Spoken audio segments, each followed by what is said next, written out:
নমস্কাৰ। আজি মোৰ অন্য এটি ভিডিঅ'লৈ আপোনালোকক পুনৰ স্বাগতম জনাইছোঁ আৰু ফিল্ডলৈ আহিছোঁ এতিয়া। বতৰটো ভাল নহয়, বহুত বৰষুণ হৈ আছে, এইকেইদিন ৰেগুলাৰ বৰষুণে হৈ আছে।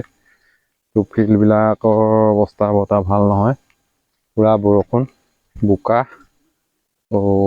পিছল হৈ আছে পুৰা। আহিব কাইলৈ যিহেতু 7 তাৰিখ আৰু বেছি ঘণ্টা নাই আৰু কেইঘণ্টামান আছে।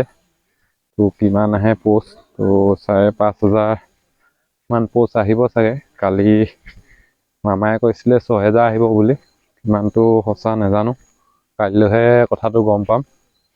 কিমান আহিব কিমান নাহিব কাইলৈ ভালকৈ গম পাম। আৰু বেছি ঘণ্টা নাই মাজত। আৰু আজি আপোনালোকক অলপ কিছুমান কথা ক'বলৈ গৈ আছোঁ।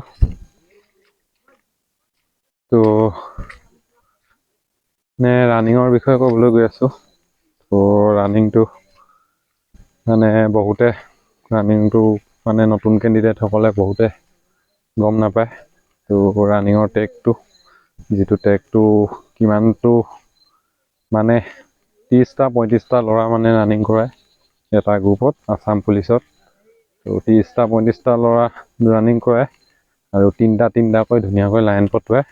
এতিয়া ৰানিঙৰ কেনেকৈ কৰিব লাগে, ৰানিংটো তাত ইণ্টাৰভিউত কেনেকৈ ৰানিং কৰিব লাগে তাক আপোনালোকক অলপ বুজাই দিবলৈ চেষ্টা কৰিছোঁ। ভালকৈ চাই ল'ব আপোনালোকে, কেনেকৈ ৰানিং কৰিব লাগে, কোনটো ট্ৰেকটো কেনেকৈ, কিমান জোখটো কেনেকৈ জুখি থৈ দিয়া আছে, সেইবিলাক আপোনালোকক অলপ দেখুৱাম। চাই থাকিব ভালদৰে। এনেকৈ থাকিব আপোনালোকৰ ৰানিঙৰ গ্ৰাউণ্ডখন। এইখনে হ'ল ৰানিঙৰ, চবৰে বেলেগ বেলেগ থাকিব। 200 মিটাৰ ট্ৰেক, কিছুমানৰ 400 মিটাৰ, তেনেকৈ ট্ৰেক থাকিব। এতিয়া মেইন কথাটো কি হ'ল, ইয়াততো ষ্টাৰ্টিং হ'ব, ইয়াৰ পৰা ধৰি লওক ষ্টাৰ্টিং হ'ব, ষ্টাৰ্টিং ইয়াৰ পৰা হ'ব। এতিয়া কি কৰিব, ভালদৰে চাব। ইয়াতে লাইন পতা হ'ব ল'ৰাবিলাক, 3জনকৈ ধুনীয়াকৈ ইয়াতে 3জনকৈ লাইন পাতিব। এটা গ্ৰুপত ধৰি লওক 30জন-35জন তেনেকৈ লাইন পতুৱাব। কি হ'ল, এতিয়া ইয়াতে চেঞ্চৰ লগা থাকিব। ইয়াতে 3টা-4টা তেনেকৈ এখন গেট থাকিব ইয়াতে। এখন গেট থাকিব, এনেকৈ ওপৰতো থাকিব চেঞ্চৰ লগোৱা থাকিব। এতিয়া কি হ'ল, প্ৰথমত যিজন ল'ৰা লাইন পাতিব, তেখেতৰ এই যিখন আঁচডাল, এই আঁচডাল ক্ৰছ কৰাৰ লগে লগে টাইমিংটো তেখেতৰ ষ্টাৰ্ট হ'ব। বহুত কেণ্ডিডেটে হয়তো নাজানিবও পাৰে, নতুন কেণ্ডিডেটবিলাকে। সেইকাৰণে জনাই দিছোঁ ভিডিঅ'টো। ধৰি লওক একেবাৰে লাষ্টত থকা ল'ৰাজন এইজনৰ কি হ'ব, এইজন ধৰি লওক ইমান দূৰ পালেগৈ। ফাৰ্ষ্টৰ ল'ৰাজন ধৰি লওক 20 মিটাৰ পালেগৈ। এইফালেতো এই ল'ৰাজনে ষ্টাৰ্টিং কৰাই নাই। ফাৰ্ষ্টৰ ল'ৰাজনে 20 মিটাৰ পালেগৈ। এই ল'ৰাজনৰ লগত টাইমিংটো নিমিলে।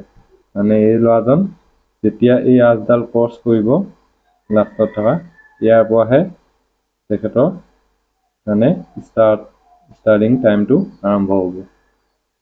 তেনেকৈ আৰু বহুতে কি কৰে, এই লাষ্টত থকা ল'ৰাবিলাকে এই বাহিৰৰ দিশে ৰানিং কৰিব বিচাৰে। প্ৰথমতেতো বহুত জুম হৈ যায় ন, সেইকাৰণে এইদিকে ৰানিং কৰিব বিচাৰে। এনেকৈ যদি ৰানিং কৰে, ট্ৰেকটো কি হয়, ইয়াৰ পৰাতো ট্ৰেকটো জোখা নাই। ট্ৰেকটো ধৰি লওক 400 মিটাৰ ট্ৰেক বনাইছে নহয়, 400 মিটাৰ ট্ৰেক, এই ভিতৰৰ আঁচডাল দেখিছে নহয়, ভিতৰৰ আঁচডালৰ পৰাই 400 মিটাৰ ট্ৰেক বনোৱা হৈছে। সেইকাৰণে আপোনালোকে লাষ্টত থকাজনে ধুনীয়াকৈ আগত যোৱাখিনি যাব দিব লাগে। তো টাইমটো আপোনাৰ ইয়াৰ পৰাহে ষ্টাৰ্টিং হ'ব। এই ষ্টাৰ্টিং টাইমৰ পৰাই আপুনি ইয়াৰ পৰা সদায় এই আঁচডালৰ কাষেদি ৰানিং কৰিবলৈ চাব লাগে। তো তেতিয়া বহুত মানে টাইমিংটো কম খাব। তো এই লাহে লাহে এই কিনাৰে কিনাৰে তেনেকৈ কৰি ৰানিং কৰিব লাগে। তো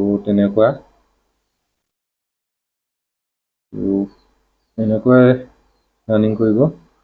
তো আপোনালোকে বহুত নতুন কেণ্ডিডেটে হয়তো নাজানে, এই প্ৰথমতে গোটেই ল'ৰাবিলাক মানে পাৰ হৈ যাবলৈ বিচাৰে, সেইকাৰণে আপোনালোকে এইটো ভুল নকৰিব। তো এই পাছত থকা যিজন ল'ৰা এজনৰ এই আঁচডাল ক্ৰছ কৰিলেহে তো টাইমিং ষ্টাৰ্ট হ'ব আপোনাৰ। ইয়াতে চেঞ্চাৰ লগা থাকিব। তো এই প্ৰত্যেক পাকতে কেইপাক মাৰিব লাগে, তো 400 মিটাৰ ট্ৰেক হ'লে কিমান পাক মাৰিব লাগে, এনেকৈ চবৰে ট্ৰেকবিলাক বেলেগ বেলেগ হ'ব। তো সেয়াই আছিল আজি ভিডিঅ'টো। তো চাই ভাল লাগিলে লাইক কৰিব, কমেণ্ট কৰিব, আৰু যিসকলে নতুনকৈ মোৰ চেনেলটিলৈ আহিছে তো ছাবস্ক্ৰাইব কৰিব নাপাহৰিব।